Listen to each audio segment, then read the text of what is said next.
Good morning, good noon, good evening, wherever time and place you're listening to us from, straight from the 909. It's Mark, Andre, myself, Isaiah, together. That's hip-hop. I'm really liking this IE weather. The IE weather is nice and sunny, hot as hell. We're trying to stay cool. We got the fan running, the ceiling fan going. We got the air on. We got the printer running. To help with air circulation. It's printing up a picture of an ice cube to help reduce the temperature. Yeah, so I was trying to print the guide like to our podcast, and then the printer was taking so long. I said, forget it. Let's just start the podcast. And I hit cancel, but it's still making some noise. So it's doing its best. It's still computing. It refuses to cancel. Yeah, it refuses. It's refusing my all that request. noise for one page. Right, exactly. For like 2 sentences. Anyways, today we are discussing an intellectual force, a very business savvy man, a chief lyricist, a storyteller, a cultural hero, a hip hop icon, and that is Ice Cube. Ice Cube, baby. Hey, we got four people on this podcast. We got 4 people today. Ice Cube, baby. Yay, yay. Yay. Yo, that printer's mad corny. Yo, Ice Cube is the man in the West Coast, man. He's that guy that we look to. That's gonna we're proud, that he's a West Coast guy. Yeah, absolutely. He was recently talked about not too long ago or debated on the Drink Champs show about whether or not is he better than like Biggie? Like he was in that conversation. Shit, as far as songwriting, man. I thought it was so interesting to bring up because, I never really thought about it. Like, Biggie, he has such a great delivery. I like his style, the way he crafts his lyrics. I like the way he does it because it's very, there's like some sort of art and like not to say that Ice Cube doesn't, but I'm just saying the way he does it, it feels a little bit just, more finessed, I guess.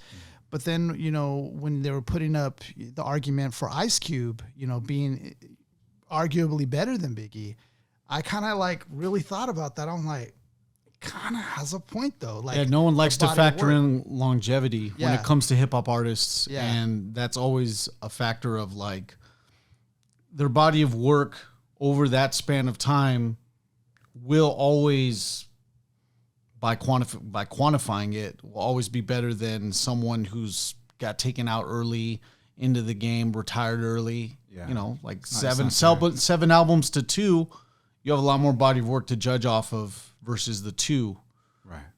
Yeah. And then we were talking about storytelling, and I was, Tony Yayo was really heated. Well, they were both heated in this argument. Yeah. He was like, Biggie, storytelling? And then, but as he was talking about, or as they were debating this, they mentioned Ice Cube for storytelling. And I was like, yeah, Ice Cube, not only does he do rap, but this fool writes movies. Like, right, yeah, there we go. He's a storyteller. He writes movies. So that is, I think, much more difficult than even to do just a song or an album even. Yeah. Writing a movie is a whole nother type of, writer. Well, the level of depth that's needed to put together something like this. Yeah. Especially around the time, and a lot of the show is about kind of unearthing kind of ancient relics. Yeah. We're not saying Ice Cube is ancient, but we're saying that what he was doing at the time was so innovative. You would look at him as a Kendrick.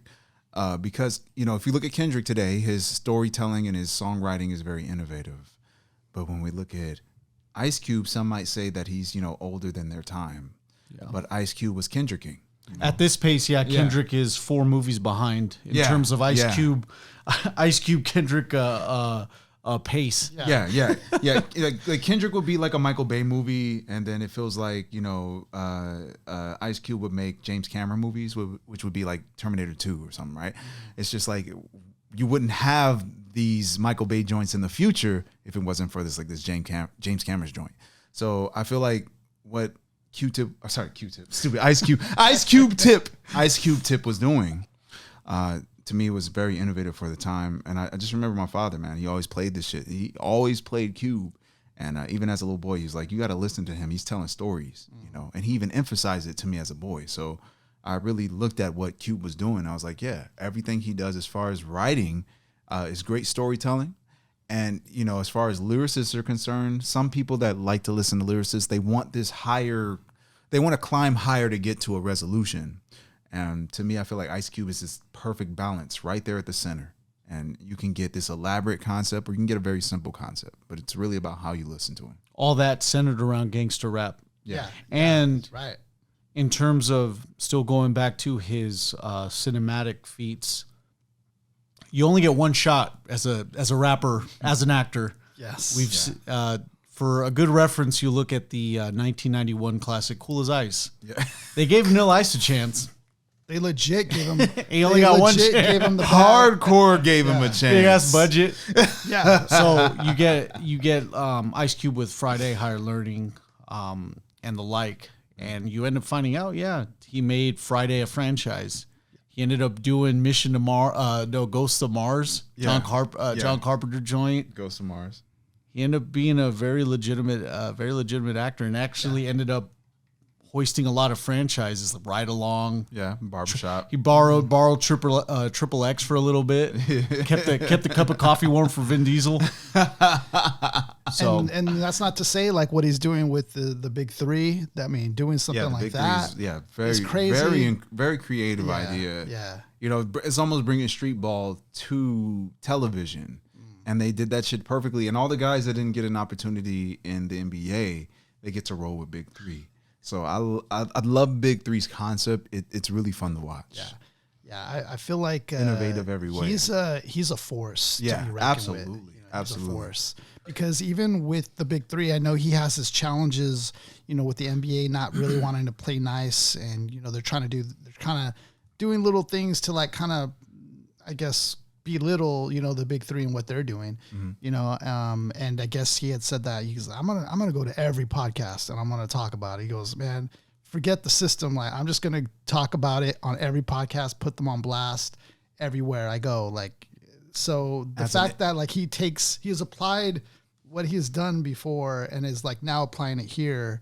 I mean, he's a wrecking ball, man. you have to hoop out of your mind in the Big Three to get a contract into the NBA. Like Joe Johnson ended up lighting up the Big Three and ended up getting like a 10-day contract back into the NBA. Yeah, that's crazy. So that's how like ignorant they are of the relationship between the Big Three and the NBA. I'd say, you know how the saying goes, but in this term, in this kind of talking about this gentleman, Ice Cube, the jack of all trades and the master of most of them. Yeah, very true. Facts. And I mean, that's without to mention, like, you know, he was the main writer in NWA, which at the time, you know, I don't know if that was really known, because he was writing tracks for Eazy-E and other people who were coming in. But this guy was like the main workhorse in NWA. And they were a whole another thing. Like when they came in, they kind of took like what Public Enemy was doing, but they put like a gangster to it. It almost feels like a type of realism to it, and that was based on, you know, the West Coast culture and West Coast lifestyle around that time. And a lot of my family members were in that culture, so a lot of what NWA was talking about, or at least expressing, it was on a street level, but it was very Public Enemy. You know, it was an announcement of what is wrong, but from a gangster perspective, right? And, you know, if you want to be intelligent about this idea, is that gangsters didn't go to school, you know? They had their own way of learning. So when you capture how they put these songs together, the characters, right? I would call them characters. Today, I feel like they would even, you know, tell them that they embodied a character. They were real people, of course, but what they were writing was, you know, based in a world of realism, yet to a fantasy level. You know, Ice Cube can't kill you. He's not legally allowed to kill you. So him writing about it is just kind of emphasizing the culture. So in that period, I feel like he brought the voice of the culture together very well, in a way that, you know, a lot of the stories that needed to be told would filter through him. And then if we jump in the future, we'll get Kendrick Lamar playing that role, who is also a Gemini. They're both Geminis. So, you know, I feel like that Gemini concept to me is the balance of left and right hand coming together to write a song. And I feel like Cube embodies that very well. He has a very urban and street level of detailing his stories, but he writes it so intelligently and with so much effort and skill. So all of these things come together for his style, and that's Cube as a whole. You feel me? I'm kind of curious, like, why do you think, like, because I was watching Straight Outta Compton when that kid came out, but I was curious, like, why did dude put his investment into Eazy-E, who didn't really have that talent per se? It was more Dre and Ice Cube that had the talent. Yeah. And maybe Yella as well, but he put it in Eazy-E, who maybe had the look, but he didn't really have like the talent per se. I was always kind of confused by that. I don't know. It's it's like the RZA effect, I call it. Yeah. It's like RZA just sees things in people and he just puts them in, right? Yeah. So I feel like Cube saw something that we didn't see. Maybe Easy didn't have the ability to write, but he had the ability to make it real, right? And that's what it is. As far as the storytelling is concerned, we need somebody to make it real. And Eazy-E was definitely in it, and he's definitely experienced it. So if Cube writes a script for him, per se, that entails street life, I feel like Eazy-E would be able to easily embody it. And that's what Cube's role is. Cube, you would look at Cube almost as if he was writing scripts for these movies in this small group, and every individual in NWA had a role to play based off of what he wrote. And I think that was perfect for him. And then he split from NWA, and then we got America's Most Wanted, and then the follow-up with this album. Yeah. And America's Most Wanted was excellent, but it felt like he was just, even now when I listened to it again, I was like, he's just yelling at us the whole time.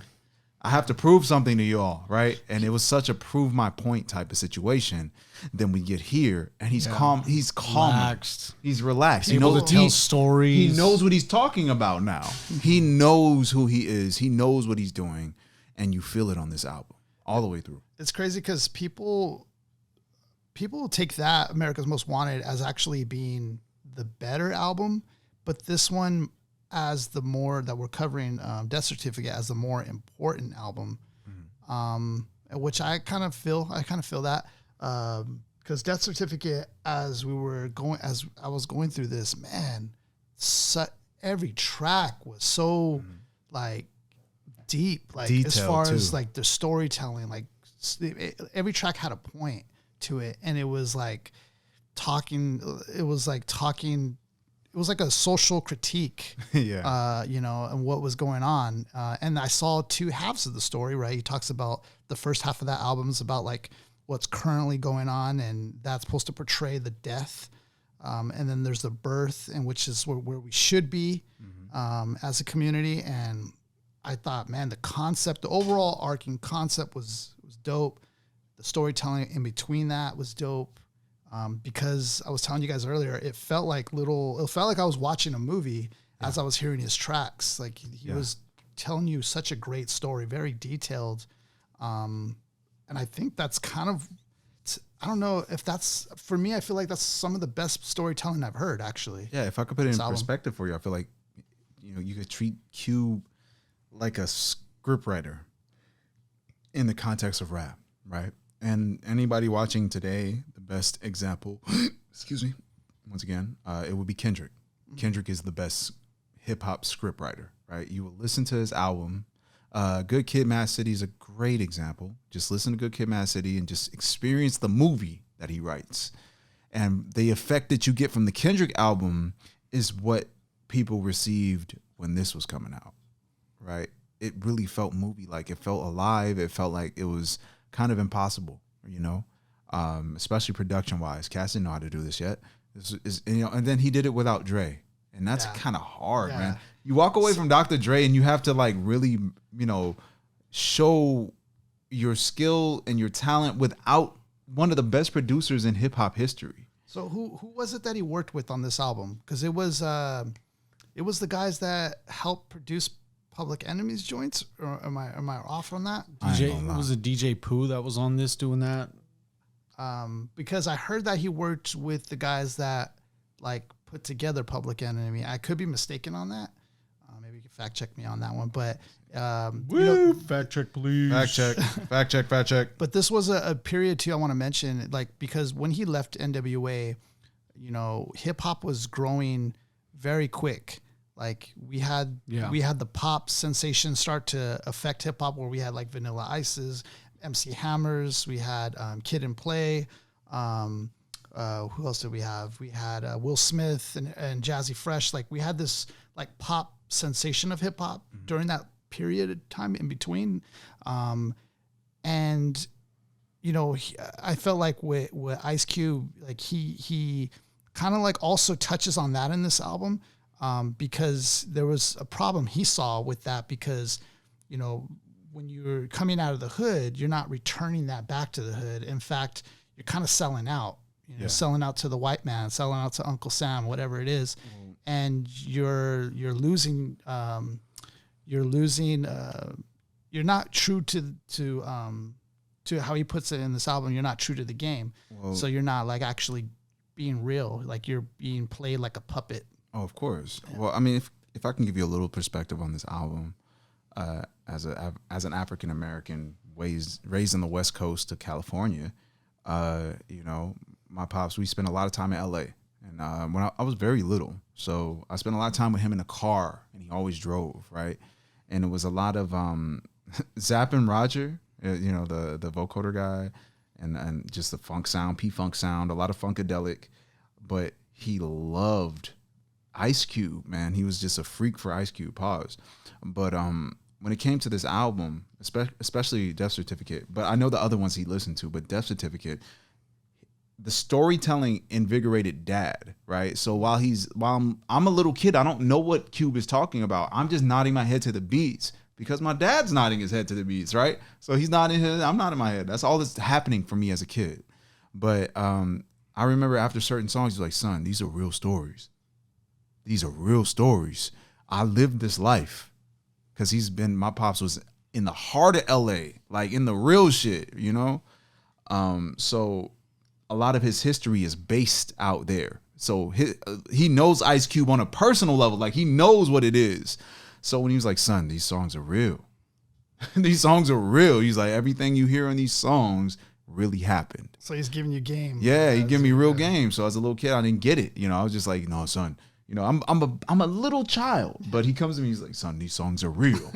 And I'm like, okay, whatever. But when as I grew up and I listened again, I'm like, yeah, he's absolutely right. All these stories are what people feel. That's why Cube hit so many people, because he was telling stories that connected with them. So if you jump up to Kendrick, I'm going to parallel him to Kendrick a lot. So when we jump up to Kendrick with Section 80, a lot of stories in Section 80 just tap you, because you know that story. You know the story all the way to the core of your heart. I feel like Cube was just doing a different version of it. As media expands, right? You know, this feels like Commando, right? Right? And then we eventually get Expendables. So this just feels like Commando. You know, it's setting the precedence of like, this is the level of action that we have. You know what I mean? This is where we're gonna go with it. And then storytelling, as far as action movies are concerned. And then Kendrick takes it to the next level. So yeah, with this shit, it's just perfect. Every song, really, like you said, every song just takes you on a journey, and you feel like you gained something out of it. Like I learned some shit just now. It's funny because the way I experienced Ice Cube was with my brother, as he would take me on his errands, whether we're picking up my mom or as he picking me up from school. He would have Ice Cube on, but he would never feed me game like the way your pops fed, because I think they were about the same age. He's almost around the same age as Ice Cube is. And so he was kind of like vibing on him on that level, being his same age, kind of that same lifestyle. My brother was kind of gangster at the time, so he kind of really vibed with that vibe. And so as he picked me up, he just had it bumping. And so I'm in the car, like I have no idea about hip hop. I don't know nothing about it. So I was just probably used to like Christian songs from church, from being raised that way. So I'm stepping foot in his car. He's Eclipse. He has a Mitsubishi Eclipse, like dark navy green. I get in, he's bumping Ice Cube and like driving all crazy, all fast. And then I'm listening to his lyrics. I'm like, dang, I feel like I'm about to die right now. Because we got Ice Cube on. Ice Cube's like, talking about all this craziness, like how it really is. And my brother's like just driving. So my brother's not telling me nothing about game or nothing. I'm just like picking up from my observations of like, how I'm feeling and how hard it feels. Like kind of like that gangster life is what I was feeling. But slowly, like as I would sit with him and as I would grow up, I would start to like kind of understand and get my taste of hip hop, of like the West Coast hip hop. My brother was more like West Coast gang banging, like that was his vibe. So I got a taste of that early on before I got that, like, the East Coast style of hip hop and like that kind of style. So we picked 3 songs here out of Death Certificate. This one was kind of hard as well. Yeah, this was a hard one. This was kind of just a lot of content. And this is one of those joints where it's like back in the day, you would put almost 20 songs on the album. Yeah. And that's reasonable, just like, 80s movies take about 30 minutes for the first shootout to happen, right? So this one to me is just, there's a lot of content, a lot of energy on this one. But it doesn't feel like America's Most Wanted. America's Most Wanted feels like he's yelling at you every opportunity he can, right? To like prove that he can do this shit, right? And this one feels like, all right, I prove I can do this shit, and now I'm gonna continue to prove my shit. So the first one we picked was I Want to Kill Sam. And I just thought, I Want to Kill Sam, it just hits me. I feel like in regards to how he feels as an African American, and as far as a gangster rapper with a pen, we'll say that. Ice Cube is a gangster rapper with the pen, though. He has an extraordinary pen. He could write movies with this shit, right? As he has, of course. So yeah, I feel like I Want to Kill Sam is a great critique on America. I forgot to ask Mark actually how he first experienced Ice Cube. I'm curious because I always saw you as more of like a East Coast hip hop head more so than like West Coast itself, but. I mean, you could tell me, like, how did you experience Cube and how did that come around? Initially, I ended up seeing Ice Cube through the Friday movies, and ended up listening to a few of his singles a little after that. I remember he had a live performance on All That, and he was on All That. Yeah, hell yeah. Little fun fact for you guys. Anytime that there. they're gonna release an All That collection. They're never going to show the music. Viacom's going to have a little thing about that, and that's why they haven't released All That, because of the performances at the end. Too many hands in the cookie jar, labels and all that. Well, I forgot that they did music performances after. Yes, they did. Yeah, and that's why it was a legit comedy sketch show, man. Yeah. So I ended up listening to him through that, but even when listening back then, I none of that appealed to me, because I'm not from any, gangster rap from Latino perspective, gangster rap from a black perspective. That's I can't make that connection. The connection I did make was just conscious rap music, and that's what the connection I made. But going back and learning and ended up getting educated about hip hop and actually really wanting to learn about this, you have to take your proper course on to the era of gangster rap. Without the era of gangster rap, there would be a lot more conscious rap. And then I would also predict that the hieroglyphics, Del the Funky Homo Sapien movement, Ice Cube's cousin, by the way, would have moved down here and would have wrecked shop too. So there's a lot of intricate movements that would have happened, a power vacuum of hip hop that would have moved in had there had been no gangster rap. Right. So there's a lot. We needed gangster rap was a catalyst for like further forms of rap. True. But I, if you look at gangster rap closely, you'll see it as another form of punk rock, right? Which was such like an entirely abrasive sound where, even contextually, like as a producer, some of the beats were so loud and painful and like crazy that like people think about White Moms, right? White Moms, we destroy them. White Moms hated the sound of NWA at the time. It just sounded like cops coming and destroying your city, right? What were gangsters listening to before gangster rap? P-Funk, man. We was listening to Funkadelic, man. We was listening to soul music, James man. Brown. Motown, James Brown, But Funkadelic. I'm saying like hip hop, basically we took that audience now on, like we took like the gangsta audience and like adopted them almost like as our childs. As a hip hop, but I feel like the gangsta audience is like it was birthed through the aggression, right? Yeah. Like the gangsta audience has always been there, right? We've always had these periods of time where we wanted to be heard and we wanted to express ourselves. And on the West Coast, it was still happening, but the East Coast, I feel like it was always worse. Yeah, whenever I think of New York compared to LA, I'm like, New York is always going to be worse, no matter what it is, right?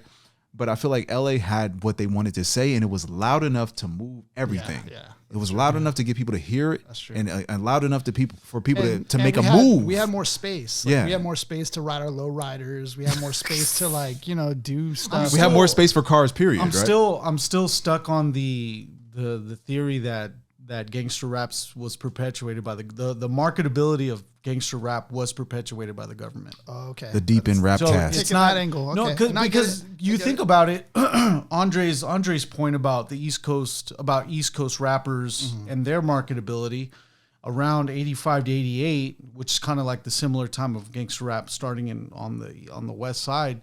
You had people on major labels like Big Daddy Kane, Rakim, you had, but you can't perpetuate. You can't perpetuate an Ice Cube though. That's authentic. Correct. Right. But the main traits of these gentlemen that I mentioned, lyricism, storytelling, all that. These gentlemen on the West Coast were literally perpetuating violent lyricism, and it's something that needed marketability, of course, because how are you going to adopt you can adopt the West Coast into that, and you can actually find new ground. This is kind of like the example of the gold rush. Oh yeah. It's a gold rush for people who can afford to put rappers on major labels and say, hey, look, there's a whole forefront of gentlemen here. You have the guys looking at Eazy-E's, you have the guys, even if we do talk about Hammer. A lot of people back in the day were scared of Hammer. Dude, Hammer has his card. Yeah, he had his run. No, I'm saying like violent card. Like he was no one would check Hammer. Oh, I see what you're so saying. trust me, it was one thing of the marketability being there for Hammer, but I digress. But to go back to my point is that there was a gold rush of marketability opportunities for people who could afford to promote these rappers into that. But I'm not going to get into big old. So you feel like because no time for conspiracies, but NWA was one of the best marketed groups for that West Coast sound. Absolutely. So I think what Mark is saying is the marketability of the NWA is almost impossible because the sound is so against the industry that it wouldn't be possible for them to break through, right? NWA was against, Wu-Tang was against the industry, but I felt like they played the rules in their own way. Whereas NWA felt like they just completely had never considered any form of rules. They had the feds on them. Right. Yeah. Like legitimate feds. So when I look at West Coast, it's like West Coast just had an opinion that rose very high. Yeah. I didn't hear a lot of opinions similar on the East Coast. Yeah. East Coast had opinions of the projects and where they were located and what was going down, but they didn't have a full-fledged frontal attack on police. Public Enemy. But I'm just saying on the West Coast, as far as the sound was concerned, they sounded different and they moved different and we paid attention. Yeah. So I feel like Mark was like, we looked at them so differently compared to how many fucking thousands of rappers there were there at the time. The strife, they blew up. The strife was definitely on both sides. You ended up seeing your Nas's and your Mobb Deeps talking about, actually hailing a lot from the projects that they were from. But a blatant fuck the cops though. Yeah, it was a blatant rock thrown at police. Yeah. I'm saying in the beginning, like the lyricism and a lot of the just the rhythm and the sound were a lot of the traits that you would see on the East Coast versus on the West Coast. It started off the jump with just violence and what splits the hair between everything like that. What splits the hair between Public Enemy and NWA? What splits the hair there between the two? Upliftment versus the inevitable destruction of destruction. Martin Luther King versus Malcolm X. Almost it's going to beget violence. Like as much as you would want to rep the street. I see what you're saying. Public Enemy wanted to uplift because Public Enemy almost was draped in a type of purity. If I could say that, draped in a purity, right? Almost angelic. no offense. Yeah. Compared to NWA, it was almost devilish. Almost kind of like NWA was like, let's like kill Bob them. Marley or something. Yeah. Bob Marley, like In compared to over on our coast, we was like shoot them right now in the music video, son. Yeah. So I feel like the aggression. Pac mentioned this though. He was just saying, if you knock on the door, you know, and we're just saying as black people, we're knocking on your door. Please let us in. We're out here. We're starving. We're scared. Like, help us. And nobody responds. You're gonna knock harder, right? And if they still don't respond to you, you're gonna start kicking the door. And if they still don't respond, you're just gonna break the door open and barrage, like just berserker barrage, like, you know, Wolverine.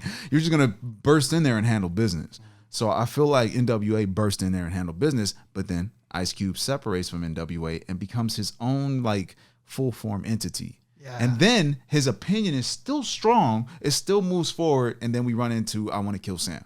Yeah. So, you know, out of all the tracks on the album, I felt like this is the one that I just was like, it caught my attention and I kept listening. It did. Every track on the album is a great story, but this one to me just feels like different because, you know, as I was listening to it, I was taking some notes on each This is a track. scary song to write in this period of time. Yeah, dude. It is. It's scary. Yeah, because I mean, it's like the messaging almost of NWA, but now he's making it more specific now. Yes. He's like narrowing it down, like exactly. I want to kill him. like how do you start? The first thing you say in your first verse, I want to kill him. And the song is already about Sam, Uncle Sam, right? Right. So I just look at it like this, like the aggression and the level of NWA is refined perfectly, right? Into this one guy, and he's just gonna handle it from here. His opinion to me just matches perfect. So I want to kill him because he tried to play me like a trick. But you see, I'm the wrong nigga to fuck with. Oh, by the way, I got to read a lot of these lyrics because they can't read these lyrics. But you see, I'm the wrong nigga to fuck with. I got the A to the motherfucking K. It's ready to rip, right? So this level of aggression towards America, of course, we've had songs like this in the rock space, in the punk space, and other spaces. I just feel like this song in particular is like scary. It's scary to do solo. Because the government could just take you and end you, bro. Like, so this one in particular just got my heart pumping. You're saying a message like this, you're definitely on the radar. Like, yeah, you know? Absolutely. You're ready to go. So yeah, slapped in my, so ready to rip, slapped in my banana clip, and I'm looking. Is he on Watts, Oakland, Philly, or Brooklyn? It seems like he got the whole country behind him, so it's sort of hard to find in him. those areas, you can't find him. Right. You can't find him for some reason. You can't find him. But when I go, when I do, gotta put my gat in his mouth, pump 17 rounds, make his brains hang out. Because the shit he did was uncalled for. Try to fuck a brother up the ass like a small whore, and that shit ain't fly. So now I'm setting up the ultimate drive-by. So I mean, I feel like the ultimate drive-by is we plotting a plan. We gonna see where he is and handle business, right? And when you hear this shit, it make the world say, "Damn, I want to kill Sam," right? So this song to me, this feels like a Kendrick song. Kendrick songs for our audience. When you hear a Kendrick song, some songs make you go, "Oh shit, you're gonna get killed for this," right? Right. Oh, you shouldn't have said that, bro, right? Or even some of the storytelling is as far as he goes. I'm like, man, some gangs or somebody's gonna fuck with this and have a problem with it, right? Exactly. But to me, to go as far as to say I want to kill Uncle Sam is creative in its own right, but also just a perfect statement what he wanted to do. I want to mention here while we're on this line, I noticed this little technique about him is like he has a way of making one line just stick throughout the whole song, and it kind of sticks with you because here he says, "Damn, I want to kill Sam," but he goes on and he repeats that again, and it's not a chorus, it's not a hook, it's just a line that he comes back to again. I noticed a technique about that he's kind of unique in that sense where he kind of comes back to a line again and drops that on you. Right. I ain't gonna lie, there is some Public Enemy in his style. So when you listen to it, as far as his cadence goes and how his rhythm is, there are bits and pieces from Public Enemy, but it's all Cube. Cube has his own distinct flow and his own swag. Like today, we can't determine what he sounds like because I feel like a newer audience will listen and go, "Oh, it sounds old," and they'll give up on it. But I'm hearing it today, and I'm like, "Oh, he sounds very different from this set of rappers I was listening to at this time." Cube still had his own distinct sound. So as far as his album, I mean, what he was doing with his sound, he was in his own like pocket. Even though he sounds similar to old school rap, he had his own pocket. It was totally different from the other rappers. Oh, he can't. Okay, so he's trying to. All right, so verse 2. Here's why I want to kill the punk. Right. So look, I want to kill Sam. Verse 1. Here's why I want to kill the punk. Verse 2. Right. So here's why I want to kill the punk because he tried to take a motherfucker chunk up the funk. He came to my house, I let him bail in, because he said he was down like the LM. He gave us a little dap, then turned around and pulled out a gat. I knew it was a caper. I said, please don't kill my mother. So he raped her, right? So the idea is like, don't get my mom killed. Don't kill her, please. So he just took another opportunity and took her with her money, right? So there's another angle how Uncle Sam could take you down, right? I just love how he played this shit, man. All right, so he raped her. But also the mother could be the motherland where he lives and where he's at, right? And then it all unfolds later in the verse too. He does mention how the white man kind of like did that to the Indians. Exactly. So he did mention exactly. So tied me up, took me outside, and I was thrown in a big truck, and it was packed like sardines full of niggas who fell for the same scheme. So that's a play off of slavery.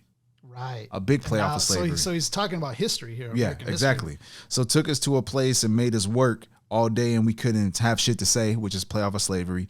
Broke up the families forever, and to this day, black folks can't stick together, and it's odd, right? That's a play off of Willie Lynch, the Willie Lynch letter.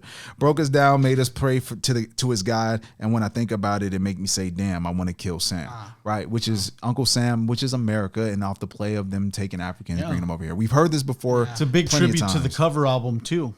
Exactly. Yes. So verse 3, now in 91, he want to tax me. I remember the son of a bitch used to ask me. So playing off the idea, we're here, we're residing here, and you're still finding ways to take me down, right? And hang me by a rope till my neck snap. Now the sneaky motherfucker want a band rap and put me under dirt or concrete, but God can see through a white sheet. So the funnier part is listening to like these guys in the past. I like to read older rappers because their rhymes fit in a poetry context. If you listen to like newer, crazier Eminem types, it don't sound right at all, bro. But anyway, it's all mismatched, like, no, it's just it's because they're doing all this spots. technique that you're not thinking about. But think about it like this: Cube is still the pinnacle of technique at this time.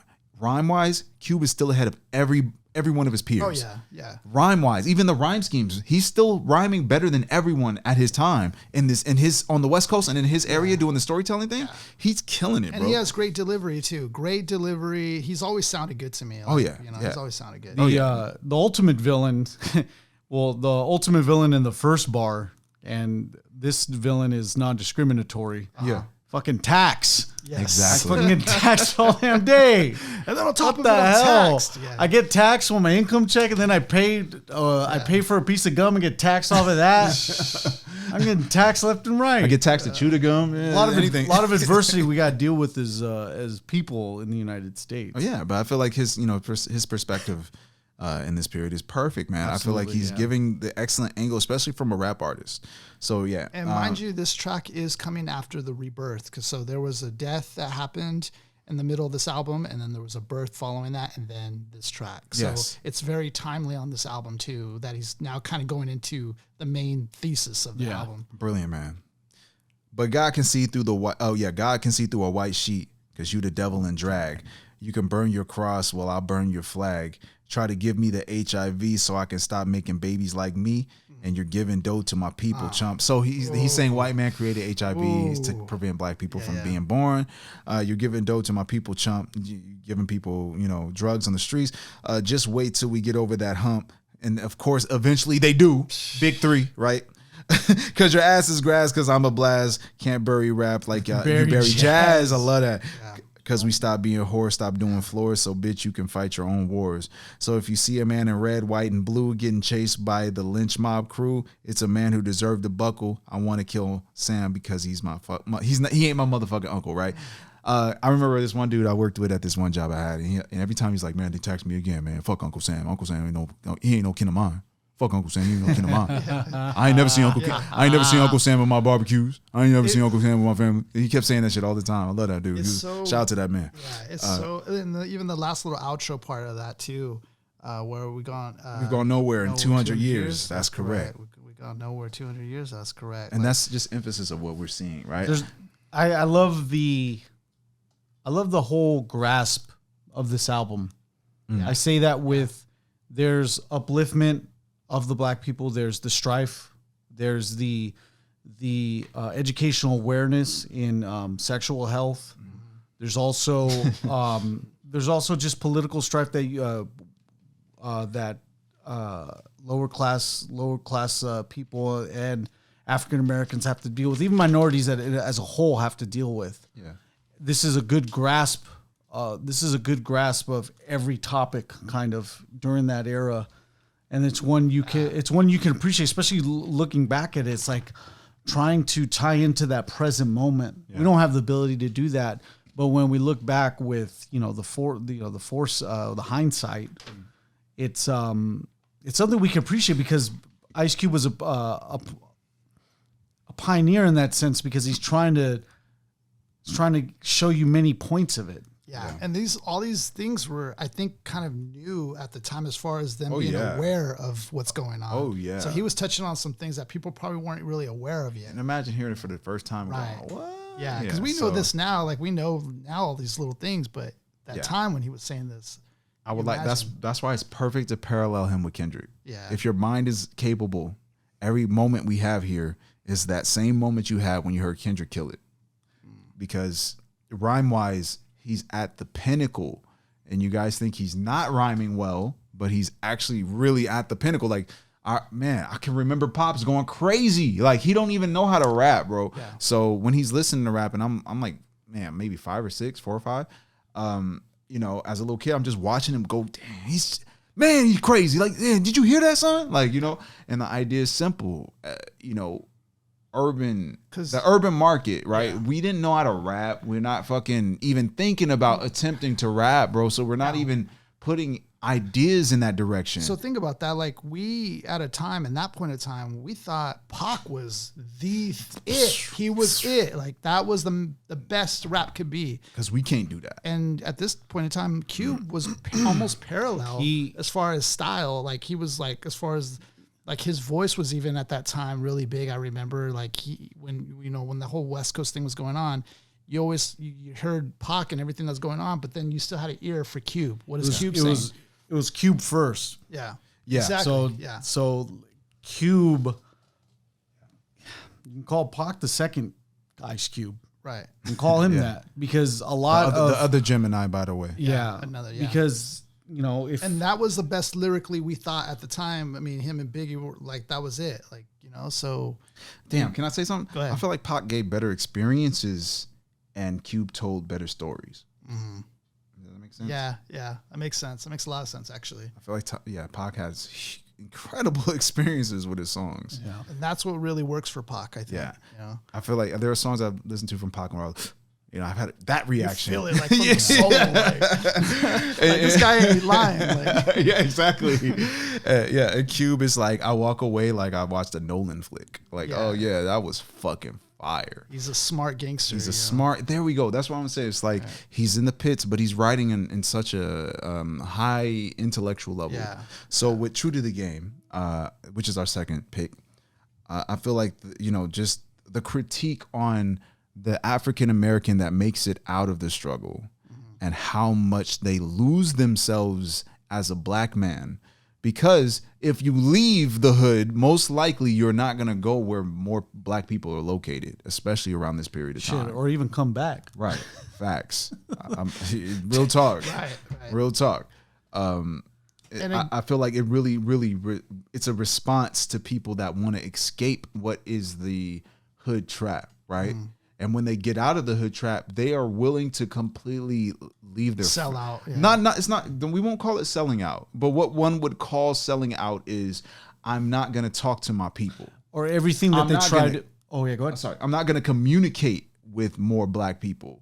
I'm going to stick with this group, which might not be black people. It might be. I might move to Koreatown. Who knows? I'm just saying, getting out of the area where black people are located, right? And I'm around another race. What Cube is saying in the song is the black man kind of negates his blackness in order to attach himself to the next group. And the whole song is critiquing the ideas like, bro, if you leave your roots, you're going to be nothing. Because when the white people get mad at you and you got to go back to the black people, they don't want you. Yeah, they got another replacement real fast. But I mean, this is still playing today. Right. Today. Exactly. I don't even want to say anybody's name, bro. It's so relevant. It's too relevant. It's like it's still happening to this The very bar moment. True to the Game is always there when you try to make the connotation of a sellout. And that's I like the Easter egg, if anything, but maybe a phrase. But now it's a constant phrase into the term of a sellout. You're always I think the best part about True to the Game, especially in the music video, you're leaving the one enemy of just like the gangsta life. You're leaving that, but you're back into finding another enemy. The racism, people that don't want you as your neighbor. Like everyone, everyone you feel that has eyes drawn on you. You're facing a different enemy in that respect. Yeah, it kind of. It's like when Ice Cube moved to Rancho Cucamonga next Friday. Yo, so wait, hold up. Wait a minute. He didn't stay true to the game in next Friday. Maybe it was a critique or something. It was. Wait, no, hey, no. He had to move though because of all of what was going on on Friday. One of the best lines in next Friday is, "I ain't the type of nigga to get a bunch of money and move out of the hood, but as soon as I got my check, I was gone." He was all like Michael Rappaport. He's all looking at the house. He's all, "You a football player or something?" And Ice Cube looks at him and he's like, "Yeah, I play for the Cucamonga Cracker Killers." Oh yeah. I don't know. YouTube might give us a strike. No, yeah, Michael got that, man. Michael Davenport killed that joke. That shit was hilarious. He was all like, "Hey, you live He's like, "Oh no, whoa, I don't want to get caught up in your." Yeah, I remember that. 187 in my ass. Yeah, exactly. Yeah. It was tight when I heard about how he came up with Friday, because I guess at the time it was also like serious, a lot of like Menace to Society, Boys in the Hood. Oh, man. And he was thinking about his own neighborhood. He's like, man, like it's not always just like that though. Like there's other elements that like the cinema's missing, where it's like, and so he got with his one of the writers that he works with, and he's like, man, let's write like what. Let's write like the day what we would write, yeah. Like what really happens, and so like it's just so genius, like the way he it all happened in one day. Well, no, that's the hood joke. Like, yeah, if you live in the hood, I'm not a hood guy, guys, but I have a lot of hood history. A lot of shit happens in a single day in the hood. It's just a lot of shit happens. Things I'm like, wow, compared to over here, it's like you can go 24 hours and nothing happens, right? But, let's say we in the heart of LA and, the ice cream man come by and his car break down, and then some dude try to rob the ice cream man because the car broke down. And then you'd get a big story like, yeah, remember the ice cream man was selling everything for free? Nah, like we took all that shit. Exactly. Yeah, that day that everybody that's what happened. Yeah, the ice cream man, like his truck break down, he go over to get it towed. Somebody break into the car and just start giving free snacks out to the hood, right? Yeah. And I'm one of the little kids. I get a bunch of snacks, you know what I'm saying? And that's just a regular story for me. But, I felt like Friday it's always going to be the hood classic. So successful. If you haven't seen Friday, you're going to... successful. The blackening is funny if you guys haven't seen. He's like, I never seen Friday, right? And all the black people was like, oh, that's enough. That's enough. He's not black, and they killed him. So anyway, and then you have Chris Tucker for the first time. Like Chris Tucker, we have the introduction to Chris Tucker, but the entire Friday franchise is actually kind of unbelievable. Cube Vision, the whole production studio of Cube Vision, it's perfect. Barbershop is perfect. If you don't like Barbershop, it's just simple. Like if you're black, you're gonna get it. If you don't get it, then you're not gonna get it. If you don't get it, stay in a barbershop a whole day. Just one day. Do you think Friday at all inspired the music video for Nothing But a G Thing at all? Like when Snoop was like in his room. Absolutely. It's like 1, 2, 2. Yeah. Okay. I wasn't sure if there was any kind of connection there. Hell yeah. Okay. All right. Okay. If anything, it's like I feel like they both told the same story. Yeah. It's the same story. Like for real, if you're down there, you'll know. Some days it's just what it is. It's just Friday, right? So anyway, long story short, I couldn't tell a hood story better than Cube. But Cube's concept is I'm going to tell the best hood stories possible. Sometimes these stories might not be about me per se. Yeah. But I will grab my people's stories and put it in the music. And he did such a good job the first half of this album too, talking about like vacation. I was like, oh, vacation, what he's talking about? But he's talking about as a young black man, his vacation is in prison. Like, that's crazy to me. Like, the flip on that, like, this is his vacation, because, he's caught in the system and all they're going to give him, like, I don't know, an unfair treatment or whatever, and kind of like give him a long time in prison. I'm like, damn, that's crazy. And he had other tracks he had a track where he was like going up to, like, I guess his girl he was messing with, a chick or whatever, and he's knocking on the door and he's talking to the father and he's like, your father's, your daughter's been messing around or something. Yeah. Like it was kind of funny. Like, the way don't funny. feel so surprised. She's a Catholic girl. Like, this Catholic girl knows what she's doing. Like most Catholic. It had a lot of humor to it. Like there was a lot of humor elements too. Oh no, that's another thing. Cube has great humor. He's a balance, man. It's a Gemini balance, man. Yeah. So for True to the Game, man, if we can just tap in, I feel like what Cube was doing was essentially critiquing the elevation of a black man, but the elevation of a black man that's not willing to either lift his people up or even look back. All right, that's real. That's totally real. To just come up and not even look back ever again. Yeah. Not even call your homies again. Imagine me. I leave here and I never call you guys again. That's just the adventure. So I really resonate with the song simply because we've seen the examples for real. So verse 1, it's a nigga you love to hate with a new song. So what really goes on? Cube talking about himself. Nothing but a come up, but ain't that a bitch? They hate to see a young nigga rich, but I refuse to switch even though because I can't move to the snow. Because as soon as y'all get some dough, you want to put a white bitch on your elbow. I felt like the snow and the white bitch were connected, but who knows? So because I can't move to the snow though. I can't move to the mountains like that. I'm a nigga.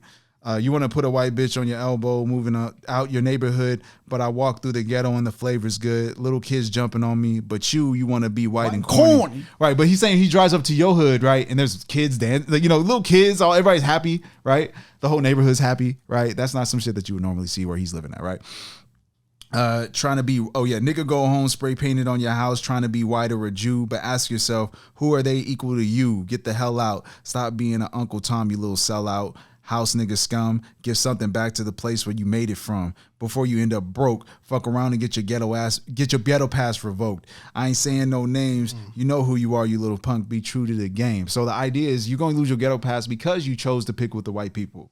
And of course, this is not a racial song, but the context is simple. If you're willing to leave the state you came from and claim another state, then when you try to go back to the original state you came from, it might not receive you the same, right? If I move over to Texas and say I'm Texas born, I've been talking like this from day one, right? Then that's a fucked up situation, bro. And then I come back to Cali like, hello, fellas, I'm from Texas. Nah, you're fucking. I'm gonna look at you like, man, what in tarnation go on with you? Exactly. Verse 2, when you start rhyming, it started off slow, then you start climbing, but it wasn't fast enough, I guess, so you gave your other style a test. So I feel like this is somebody that was just making an adjustment to, he was feeling like the people wasn't feeling him, so he just took a direction that wasn't, like, it's the easiest direction. Yeah. So he's calling him out on that. You was hardcore hip-hop, right? Now look at yourself, boy, you done flip-flop. So it's those cats that go pop in order to sell for the whites. Giving our music away to the mainstream. Don't you know they ain't down with our team? So it's like you going for the whites. They just sent the boss over, put a bug in your ear, and now you crossed over, right? So I feel like putting a bug in your ear is the white man really saying you are the answer to this shit. It's so funny too because Ice Cube is mainstream in a sense. Like he's inevitably he ended up finding. But he's seen enough examples up to that point. But he's not mainstream. He's actually kind of more about he's more for, I guess I would say, the underground, even though he's not underground. No, then he's Wolverine then. So we say Wolverine is an anti-hero. Wolverine's a fucking hero at the end of the game. Right. Because Wolverine saves lives. Right. The end. Exactly. He's not a vicious, crazy murderer. Hey, what about him actually like putting the idea over about people being informants in hip hop, and then inevitably we end up finding out that Praz was a informant to the FBI? That's crazy, huh? Yeah. I'm scared to find out who else was an informant. If it was that Snow, Snow was admitting it in his songs. Snow informed everyone. Oh my god, he was telling you in the song. Informant. He was just letting you know who he was. Some people are more slick about it than others. Exactly. All obvious Snow right in front of you. You know what I noticed was interesting about this album too is that there wasn't really, unless tell me if I'm wrong, the choruses, there were a lot of cuts mainly. Yeah, they sounded good, but shit, that's a better way to go. That's DJ Poop nice. for you. Yeah, it's nice. That's to me. I feel like scratched hooks work if you don't know how to write a fucking hook. Like if you don't have a hook in your head, then let them scratch it out or let them sample through. You know what I'm saying? Yeah. Better than writing a whack hook to me. Yeah, it wasn't like noticeably like it didn't take away from the album at all. And I just noticed that was different about this album. I think if you're MC DJ combo, you have to have your DJ do those cut in verses instead of minus the couple singles. Yeah. You'd kind of want him to be on the forefront of those positions between the verses. Yeah, but Ice Cube is good at hooks and stuff. Like he's done big choruses before. He's exceptional. So it's not like he's not good at that. I just noticed it was different on here. I didn't really notice him doing it as much. I think the idea was the format. Songwriting, especially for hip hop, is like you guys put in a format and you blatantly made it a format. That's kind of whack, Yeah. Hip hop is kind of spontaneous, I like this bar. Excuse me. On MTV, but they don't care. Yeah. Right. Back in the day, having blacks on MTV was hard. Excuse me. We didn't have blacks on MTV till like what, late 90s or early 90s? I'm sorry. When did we have blacks on MTV? It took David Bowie to get blacks on MTV. I'm thinking the earliest instance of a black man on MTV was the VJ Bill Bellamy. Bill Bellamy was the VJ. But then you still have the music videos that came across anyway. But it's like in the 80s. Yo MTV Raps. Yo MTV Raps. It was probably the 80s. So please excuse my ignorance, y'all. Late 80s maybe then. But I guess the idea is simple. I mean, the idea is MTV doesn't really. They're not really, especially at that time. They don't care about all the artists. Well, there was a BET and MTV war, and my favorite part about this war was that's true. Whenever BET would be mentioned in the song, MTV would bleep it out. And then on BET, if he mentioned MTV, they will bleep out MTV. That's funny. I didn't know. So I was like, yeah, whatever, man. But the idea is MTV, he's saying, you're on MTV. Like, no one cares, right? Because you're a black man. They'll have a new nigga next year, right? Just playing the game. You're out in, it's funny, I have to read the lyrics for real. You're out in the cold, no more white fans and no more soul. Okay, I like this too. So you're on MTV, you're popping, and then you're not popping anymore. And you can't even come back to the blacks because you went full pop. Then once you didn't pop, you lost everything, right? So no more white fans and no more soul. So you lost your soul because you sold your soul to play the game. And you might have a heart attack because your heart's going to be broken by how hard this shit kills you, right? When you find out the black folks don't want you back, and you know what's worse, you was just like a nigga in the first verse. Stop selling out your race. I like how that's one of the first times where someone's broke the fourth wall in their own song. Yeah. Just like the motherfucker in the first verse. And wipe that stupid ass smile off your face. Niggas always got to show their teeth. Now I'm going to be brief, be true to the game. So niggas always got to show their teeth. I felt like that was very important too. Selling yourself, right? To be sold, your teeth had to be a certain quality or level for them to pick you. So I feel like everything that Cube did on that second verse really emphasizes what was going on in the game. Verse 3, a message to the Oreo cookie. I've been called Oreo in my days. Find a mirror. It's a black and white. It is what it is. Find a mirror and take a look, G. Do you like what you see? But you're quick to point a finger at me. You want to be the big fish, you little guppy. I feel like Cube with these kind of words like uppy, guppy, yuppie. It takes his delivery to make it sound more. It's makes it sound like a curse word. He's good with those kind of Cube words. is so hard that it's like everything he says is intimidating. Guppy. Right. He's good with those words. Black man can't be no yuppie. Right. It makes you want to cry. You put on your suit and tie and your big clothes. You don't associate with the Negroes. You want to just be you want to be just like Jack, a white name. Yeah, but Jack is calling you a nigga behind your back. So back off, genius. I don't need you to correct your broken English. You know that's right. You ain't white, so stop holding your ass tight. Sound like Cannabis was saying, you ain't that. You know that's right. You ain't white, so stop holding your ass tight. Because you can't pass. So why you keep trying to pass with your black ass, Mr. Big? But in reality, you're shorter than a midge. You only got yourself to blame. Get a grip, Oreo, and be true to the game. So I feel like the whole critique of black culture elevating to white culture and then accepting white culture over black culture is what he's trying to do. He's just, as far as the 90s, man, it's very acceptable. That's fucking hard to even articulate, really. Exactly. The Uncle Tom song, basically. To even articulate this is very difficult. How do you put that idea into a verse or into three verses and communicate that so brilliantly? Like the message is clear as we go through this song. The message is clear to me, like what he's trying to say. But like when you try to tackle something like that, that's quite a challenge to tackle such a big idea and put it to wax like that. That's always, you know, whenever an MC can pull that off. Give them their points. You ever seen Boondocks? I've seen a couple of episodes, but I haven't seen it like heavy. So there's a character named Tom. This song is about the character Tom. The entire song is about the Boondocks character Tom. Tom is literally a metaphor for Uncle Tom. So everything that Tom does, he's a lawyer for white people. He's a black man that's a lawyer to white people that married a white woman. So his whole character is completely this song. Everything that Tom does is outside of black culture. So like black people would know to do something and be like, Tom, you got to do this. And he wouldn't know what it is. So this whole song is representative of the energy of Tom from Boondocks. Everything, if you watch Boondocks, you already know. Everything Tom does makes you angry. It's just, you get furious when you see Tom. He talks whiter than I do, actually. So yeah, you'll love that one. But for the next one, man, we got No Vaseline, man. No Vaseline, to me, I feel like we kind of, there were other songs on this one, but that we could have picked for our third, but No Vaseline is an iconic track. It changed diss tracks forever. Yeah. Forever. For real. Like that, they set the standard for diss tracks. I'm kind of worried about, he mentions Oreo twice, but then he doesn't do the inverse of that because, Oreos go black on the outside, white on the inside.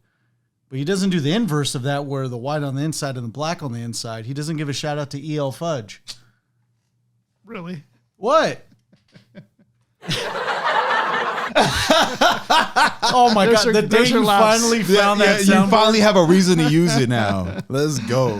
I want to give some honorable mentions before we get into the last track we got here. Some more cookies. Horny Little Devil was another good track. Horny Little Devil was different, man. That was very different. That was nice. And I think talking about, at first I was like, who's he talking about? And then it quickly then settled in. Oh, he's talking about like a white dude, Yeah, but like, I feel like even metaphorically, he's talking about the real devil. And even, there's the white devil, right? So it's the white man looking at your black woman. So he's the white devil. But I feel like there's a metaphorical connection to the devil itself. And he just wants to kill him by the end of the song. Because, the way he goes about it, his writing out, I feel like he's just taking the devil down subliminally in multiple ways. And that's kind of crazy to even think about. Yeah, like it's really deep, as far as, because I listened to it over and over and I was like, man, this shit's got it's got more layers than I think it does, So I appreciate. I loved how like at the end it transitioned to like him talking about like a liquor store, like Korean owned liquor store, how they're like kind of eyeing him, like following him. Like, I loved how he touched on that real quick too. It was like a quick track, but it like touched on it really quick. And I was just like, that's dope. That's dope that he caught that real fast. This is one of the best examples we can use for the big grasp of what Ice Cube did for this album. I think it speaks to a lot of people, Black, Hispanic, people that just feel the strife within the album. Went platinum, I like the fact that it spoke to a lot of people. That's a good point because I know, I think because my brother obviously was listening to Ice Cube heavy, so I know he touched the Latino community big time, Cube, and I feel like he has a big Latino following as well as a community that love and appreciate Ice Cube and connect with him. So it's crazy because Ice Cube, he connects also with like other ethnic groups, and like especially the Latinos. I think he like really connects with because they feel his vibe. I don't know. It's kind of cool. We never got any. No. Shout out to Big Puns. Holding it down for us because no Latin cubes. No Latin cubes. Cypress Hill, kind of. Yeah, it's there. But yeah, nobody that's really for another day. Another day. Yeah, another day. Yeah. No Vaseline. Goddamn, I'm glad y'all set it off. And that's only bar used to be hard, now you wet and soft. First you was down with the AK, and now I see you on a video with Michelet. Dude, I love the delivery off the jump. You be down with the AK, now I see you on the fucking video with this fucking woman. Looking like straight boat. I'm off on this delivery, bro. I like this, looking like straight bozos. I saw it coming. That's why I went solo. Like, come on, man. And in regards to the time period, right? Diss songs was moving. But this is one of the diss songs that made you go, damn, what y'all niggas gonna do? Dude, what y'all gonna do to reply to this? And compliments. How y'all even accept this? Compliments to the beat because there's not a lot of diss tracks you'll hear but you also associate the beat at the same time while you're reciting the lyrics. Yeah. Like, because when I hear these bars, I'm in a lowrider, bro. Yeah, like I hear that strum of the beat, man. Yeah, I'm in a lowrider, bro. That like, shit is when fire. when I listen to Second Round KO, it's all the lyrics. Yeah. Like in the beginning, all you hear is doom, doom, doom. But while I'm listening to No Vaseline, There's a lot of funk, a lot of groove. Yeah, man. There's a lot within it. Mm-hmm. I saw it coming. That's why I went solo and kept on stomping. While you motherfuckers move straight out of Compton, living with the whites. So he's back. We're going back into the whole concept of the last joint, right? So living with the whites, one big house and not another nigga in sight, right? I just hear Machine Gun Kelly going, facts, facts in the background, facts. I started off with too much cargo. Dropped 4 niggas, now I'm making all dough, right? White man just ruling. The niggas with attitudes, who you fooling, right? Because y'all punks, right? I just love the idea of these just decomposing my boys, man. Because I love both parties, so it was just great to. It's like a good fight to watch. It's like watching your favorite people fight. Y'all niggas just phony. I put that on my mama and my dead homies. That's almost as close as being notarized as you can get. Exactly. And verbally, that's your verbal notarization. You put it on your mama, yeah. But no, the whole picture is y'all niggas fake, and I'm Cube. I'm the realest out of all of y'all. I left y'all, and I'm proving y'all fake. I love that shit. I love how he pulled this shit off. It's like before the internet, this is the most internet you can get about the rest of these dudes. I thought it was dope. I just felt like these facts were real, or at least that these were legitimate facts when you heard them the first time. I put my dead homies, yellow boys on your team, so you're losing. Hey yo, Dre, stick to producing, right? You suck at rap. Calling me Arnold, but you been a dick. That was a good one. That was a good one. Easy E saw your ass and went in it quick, right? So he's saying he's gay, fucking easy.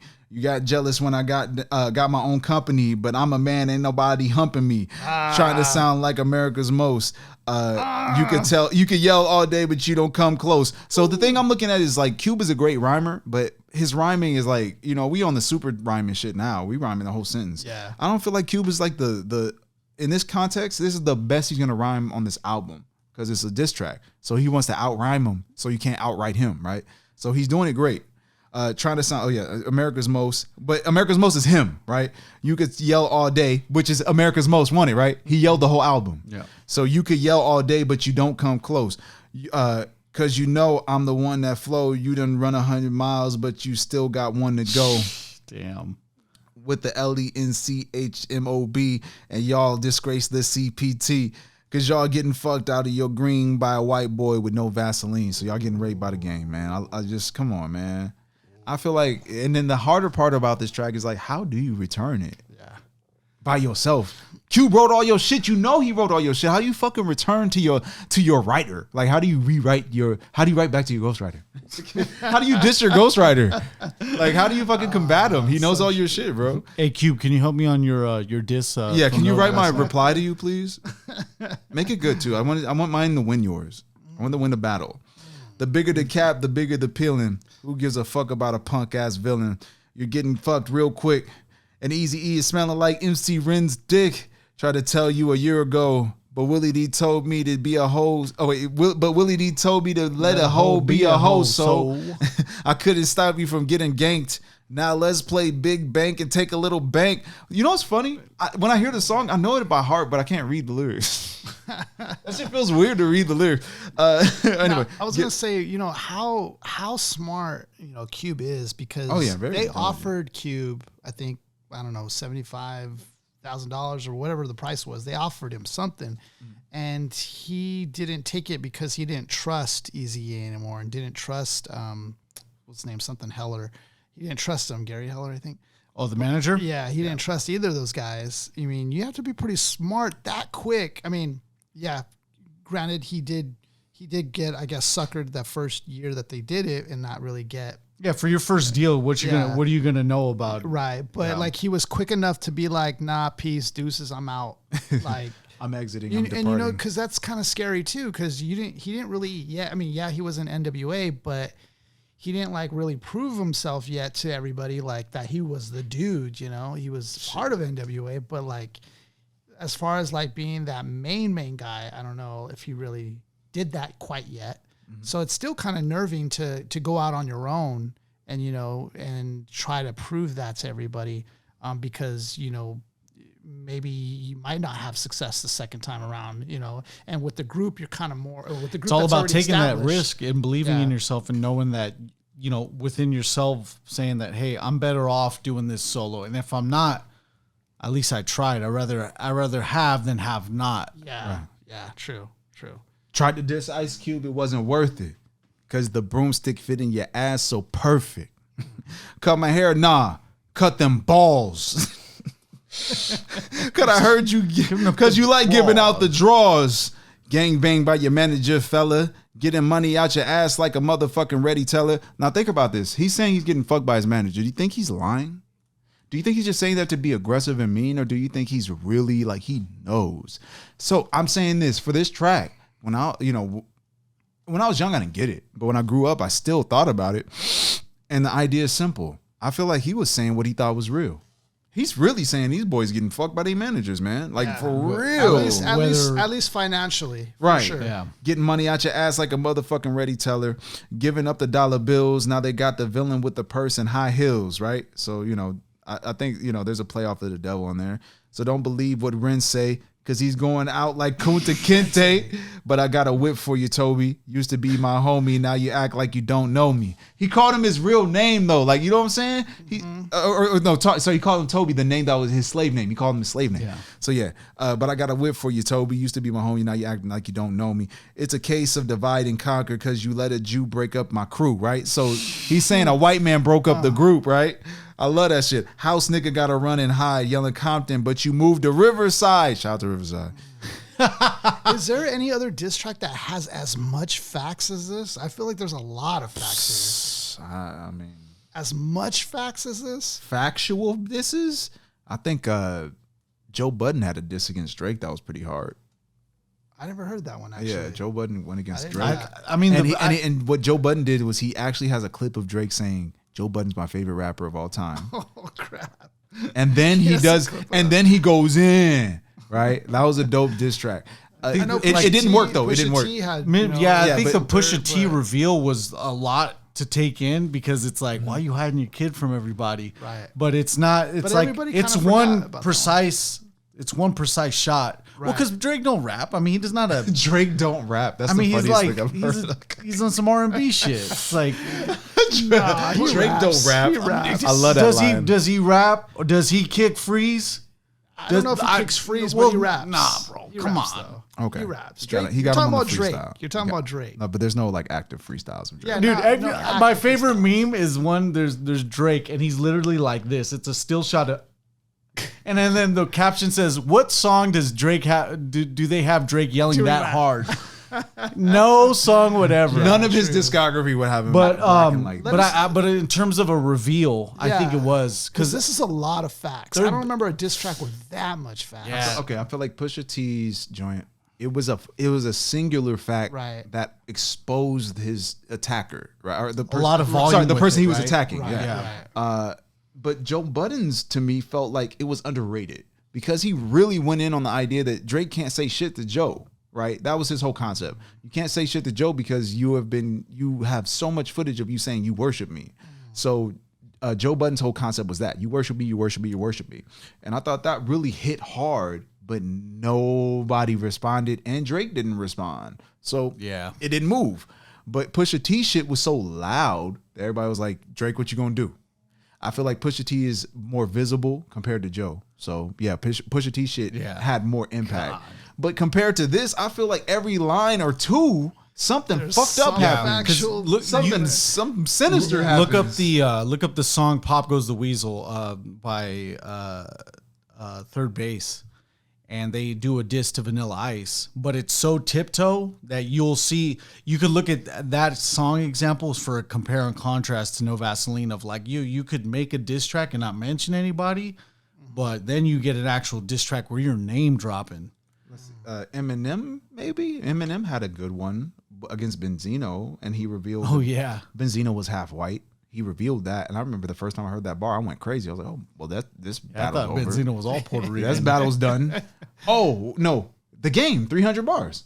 Oh, the game. Yeah. That was the a good game. one. The That was game a got good it. one. The game got it. Yeah, The that game was all facts, all the way through. 300 was a bars good of one. straight I forgot facts about the game. and mad name drops. That's right. Mad name drops. So That's we'll, right. we'll give the crown to the game for just even going that hard. The GU not run was crazy. Oh, the GU not. Love that run. Was so hard. I love that beef. That beef was great. The game went That hard. made everyone take their G Unit sneakers off. Yeah. Don't wear them shits, man. And then 50 bought GU not like a genius. And the fact that he did the GU not. Yeah, it was perfect. Oh, I love that run. So the game might have that one. It's the crown. All right. What we got? Used to be my homie. Now you act like you don't know me. It's a case of divide and conquer because you let a Jew break up my crew. House nigga got to run and hide, yelling Compton, but you moved to Riverside. So don't front MC Ren. Cause I remember you drove a B210, broke as a motherfucking joke. Let you on the scene to back on the first team. It ain't my fault. One nigga got smart, and they ripping up your asshole. They're ripping your asshole apart by taking your green. Oh yeah, the villain does get fucked with no Vaseline. So yeah, sorry for fucking the lyrics up, but the real deal is he's making these niggas look like fools, man. This shit is beautiful. Let's jump to verse 3 and get it out of here, right? I never have dinner with the president. This line is hard. I never have dinner with the president. This line is hard. I never have dinner with the president. I can see Kendrick doing this actually. Yeah, and this is when one you of see these your bars ass, I'll be where hesitant. This is one of those lines where you can like chop it and use it for a chorus or something. Like this is one of those kind this is a Kendrick move right here. Yeah. Like Kendrick would pull this one off later on, right? I love this one. Now I think you a snitch. Throw a house nigga in a ditch. Half pint bitch, fucking your homeboys, you little maggot, easy E turn faggot. This song is hard, no, for real. Like, pay attention though. He's really like hurting people. With your manager, fella, fucking MC Rim, Dr. Dre, and Yella. If you were smart as me, Easy E would be hanging from a tree. He gonna have him lynched with no Vaseline, just a match and a little bit of gasoline. Light him up, burn him up, flame on till that Jerry curl is gone. Shout out, and it's a If little. you ever let a Jerry curl, that's It's a little tribute to the lynch mob too. Yeah. I love that. On a permanent vacation off the Massa plantation, because he killed you off the plantation with the lynch bar. Heard you both got the same bank account. Dumb nigga, what you thinking about, right? Because they sharing money, right? Get rid of the devil real simple. Put a bullet in his temple. Because you can't be the nigga for life crew with a white Jew telling you what to do. Pulling wolves with your scams. Now I got to play the Silence of the Lambs. With a midget who's a punk too. Who's the midget though? With a midget who's a punk too. Trying to fuck me, but rather fuck you. Eric Wright. Oh, Eric Wright's the punk. Punk always into something. Getting fucked at night by Mr. Shit Packer. Bend over your goddamn cracker, no Vaseline. So I feel like this joint right here, as far as people hearing it for the first time, even my pops, I think everybody was just fucking startled. Completely startled.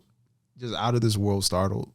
And then everything that follows, I'm like, I don't think the intensity can be matched in regards to what was happening here. And what a cap to this album too. Like, you know, everything that he's done so far on this album. Cherry on top. Talking about Uncle Sam, about, you know, the guy selling out, all these different things, all these different concepts. And then now here's a real situation here where you got a guy who is basically kind of selling out your own group to a Jewish manager who's shorting them on their funds, on their greens. And I mean, you got a real situation right here that he's like, putting it out. He's like, that's why I left. He's all like straight up factual stuff. He's like, that's why I was out. I remember we did one of our little local albums or whatever, and we had our response because someone came out of left field, dissed us. A friend of mine actually that used to have our class, and I was like always like supportive of him. I was like, I heard he started rapping, so I was like, oh, that's cool, man, that's cool. Like, you know, keep it up. And he gave me a CD. I'm like, oh, cool. I'm gonna listen to it. I'm gonna like keep it up. Yeah, listen to this. Keep it in progress, bro. Yeah, so I'm listening through the CD. His last track is a diss track against us, and I was just like, wow, he didn't diss us right now for no reason. I was like, okay. So we had to do a diss track, and we put our diss track at the end to just kind of give the album like kind of the cap, you know. Yeah. But in Ice Cube's, you know, his was a response to them as well. So, but it's all that cherry on top, like you said, to this album. You know, after everything that he's talked about, and then you have a situation right here, smack dab in your face, and I think this is one of the best disses for sure out there in hip hop history. Facts. And the first bar Factual. kind of puts over their diss too. It's like, God damn, I'm glad y'all set it off. Right, yeah. Like, but it's like it's his turn now. Yeah. He's about to put him down. And that's like the best thing too, is like when you kind of have something like, you know, like something It's that like a friendly you wanna competition. say, something that you want to say, like you got burned and you have all this ammo, but you don't want to be the one to like, you know, throw the first shot. It's such a great feeling when they throw the shot at you even, and there's like, all right, perfect, you know. Yeah, sometimes you got to do that in chess too, man. So Facts. he was just holding back his piece. Right. Brilliant. Right. This whole album though, brilliant, man. Yeah. It's a brilliant album. We didn't get to talk about the cover, but on the cover it has Uncle Sam on. I don't know. It's On like a in toe tag, baby. cemetery already, or like at least in the freezer or something. Yeah. When I was a little boy, I didn't know that he was dead. I thought he was asleep, and somebody tied a tag on his toe for no reason. So I was like, "Daddy, why is the man have a string on his foot?" And he's like, "Oh, son, that's because that's how the album cover looks." Yeah, That's and crazy. you know, and then you No look. other details. He has his hand on his heart. He has his hand on his heart. Right. Like, you know, like he's, I don't Like know, Pledge of Allegiance. Pledge of Allegiance. Like Pledge of Allegiance Yeah, to the the dead correlate, man. like there's somehow a connection between this dead carcass, Right. named Uncle Sam, and Ice Cube's hovering over it, like he was a part of the reason. Well, why. look at. I mean, I feel like it's a very symbolic album cover. Yeah. and it's kind of past what I would expect from gangster rap. So I like the album Exactly, cover. man. I think it's dope. I think it's creative. Yeah, and it's not even usually with gangster rap, the enemy is just going to be it's this enemy in Death Certificate is beyond the realm of gangsters and all that. No, this is this is America as a whole, and this is the very other villains within it. Yeah. And sometimes he does indeed dabble with like the gangster, like villainizing some gangster elements of it, but it's just with Uncle Sam's the real enemy. I at this like how point. the first half of the album he's tackling how Uncle Sam has them in this situation. Right. And it then the feels like a second lot of the half, stories are he's derivative talking of to it. his own people. Yeah. And saying like, no, now I got to address us now. I like the second half more. Yeah. So I feel like I can connect to the second half more. After and while the second half, before the second half starts, you hear the Farrakhan-esque Yeah. chants and everything. So you kind of get radicalized inside this album and get presented the second half of it. Yeah. Overall takeaways, Mark, on this album. It's an important album it's an important album for people who aspire to be kind of like Ice Cube. They got to listen to it. I think this is an album where if you do listen to it to take, to give and take a little bit from it, you end up learning that it's beyond, you got to look beyond the idea of like the enemy being around you. Mm-hmm. This enemy is actually larger than yourself, and you got to find it, or actually, like in Ice Cube's case, just find and kill it. Yeah. But it's a good example of knowing that, like, no, this enemy isn't a local clique, a local gang. No, this enemy is the gentrification of your neighborhood. This enemy is the venereal diseases that perpetuate through, like, local women. The enemy is the crack epidemic that was probably caused by the government. Yeah. Right. A lot of other enemies beyond You know that. what I was laughing at? I was thinking of the time when Kanye tried to gravitate to Ice Cube, and Ice Cube's like, "Hey, yo, that's Jay." Hey, you got your own thing going on. Like he was trying to like back him off. It's like we're kind of alike. We're kind of alike, aren't we, Ice Cube? No, That's fine. You're on your own, Kanye. Just don't put my name out there, man. Don't mention me, please. Dre, takeaways from the song. Same deal, man. It's part of the nostalgia. As a young black man, Pops played this a lot, cousins played this a lot, and all the other Ice Cube albums. So they're just kind of embedded in my experience as an artist. But as I grew as an older man, I feel like this album is very hard to make. It's very hard to do, to make something so consistent as far as storytelling, and to make it gangster, humorous, and even at times extremely scary and violent. But he does it in this way that works. Compared to America's Most Wanted, I feel like America's Most Wanted was him just like, proof, I can do this shit, right? And this one feels like, all right, I can do this shit, right? So it really, as far as songwriting for the storytelling context, that's for me. Don't look for technical shit, guys. It's not a technical album, but it was the best tech at the time. So that's kind of hard to explain. But if you're listening, if you have any moment in your mind where you're like, this is kind of old, just listen to it like it's new. Just pretend it's new and give it the same respect you'd give Kendrick. And I think you guys will really fuck with it. Yeah, there's so many Kendrick Ice Cube correlations. Kendrick Lamar just got signed on. I just read the article here. He's going to do a series called Saturday. Gonna be directed by Ice Cube. Followed by next Saturday and the Saturday after next. The Saturday after next. Because he's a couple movies behind. He has to do higher learning. Well, I was going to ask you, the Saturday coming up. Juices. Is Kendrick Lamar doing any type of movies at all, or is he trying to get in that? Not right now. No, he's been going hard with the tour the last album. I'd like to see him in a movie. That's what it's the thing that I think he's missing, man. Like I want to see that side of him. If anything, he might do it with Video Dave, the guy that does his music videos. Mm-hmm. They might do a short film or something. Has he even done Hot Ones? No, hell nah. Shout out to Kendrick if he does it though. Yo, LL Cool J did Hot Ones. That one was funny. Look at his lips too. Yeah, that shit was funny. Asked him a question about, even more than. They asked him a question like, why do you title a certain song like Cookies in a Bag or something? I forgot the title of it. He's like, I don't know. I was on shrooms or something. Right in your footnotes. Something they used to stoke coke and do mushrooms. Remember our Hot Ones? Cannabis adds more to second round KO. I saw you on Hot Ones. Read your footnotes. That's funny. No, but on the real, like, I think that's what, going back to there's a lot of Kendrick and Ice Cube comparisons, but in total respect to what Andre was saying, I was just like, yeah, we could see the possibility of Kendrick taking this similar walking path to Ice Cube, where he has the storytelling ability to probably be as theatrical and act. Yeah, we see it in him. Yeah, he definitely has that penmanship. He's good. He's a good lyricist, man. Extraordinary. Yes. So, what about your takeaways? Yeah, bro? you just gonna walk away? You gonna see?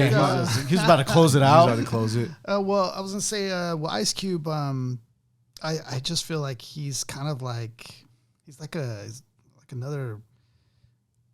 Because I want to say Snoop Dogg, but actually he goes even further back than Snoop. So it's even. I just feel like he's so connected with West Coast in general. Like whenever I see him on a podcast or I see him on TV or something, like I feel like he's a relative almost. He's a pillar of West Coast for sure. That keeps it up. I like that. He said a relative. So how Snoop calls everybody their nephew, right? Yeah. Then Ice Cube is just another uncle. Yeah. And he definitely is another West Coast uncle for sure. I feel like he's definitely a go-to person with regards to political things, with regards to business, with regards to hip hop. Like, this guy is going to put you on game. He's going to give you wisdom. He's going to give you light. And he has so much experience with facing Uncle Sam's or facing these white, like he's like even with the NBA, like I'm saying, for example, like he's battling that, like he's always battling somebody, like he's always battling a Goliath, like no matter what he's doing. He always has to have the Vaseline on hand. Yeah, basically, yeah. The white devil of the NBA, he's like, what, the Jerry West logo? That'd be sick. But no, but yeah, I feel like he's that guy. But as far as music wise, I always remember him in my childhood because my brother would always play him, Pac, all the West Coast dudes. So he was in that rotation. So anytime as a young kid, he was one of like the first hip hop people I heard. And I loved his style then. I felt like his voice, his delivery, his what he was, rapping about, all of it, like he had it all in that context. and he was representing the West Coast strong. So like it was always kind of like a pride thing. Like, yeah, he's representing us. So I have a deep connection to him as far as a kid, even. So my respect level for him is super high. So that's why when recently I saw that podcast, Drink Champs with Tony Yayo, going like Ice Cube, you know, and at first, like I was kind of like, yeah, Ice Cube. I never heard him in that conversation. Yeah. But then, you know, the point was starting to be made, and I was like, wait a minute here, you know, Ice Cube, he deserves that respect. He deserves to be talked in that conversation. Innovator in regards to, I mean, if you really want to put it all into perspective, he's just, in regards to the world of hip hop, he is one of the storytellers that move the medium forward. Definitely, for sure. It's true. It's absolutely true. I mean, in a really big way, in a biggest way as Dr. Dre. There we go. I was gonna say as much effort as Dr. Dre puts into the production to make it feel like a film, right? He puts that same effort into the writing, right? And that's important. Right. You know? If you're gonna subcategorize West Coast MCs, he's gonna be in that top 5, no matter which way you spin it. Yeah. All right, man. I'm so glad that we covered Ice Cube. Thank you guys for supporting us, and remember, we're dropping episodes every Monday. If you follow us, like our stuff, share it. We really appreciate the support, and that drives us to keep on doing this. And we're going to keep on journeying on to the next album. Journey on. I have no idea what that's going to be, but I know it's going to be dope, whatever it is. So, peace. Love you guys.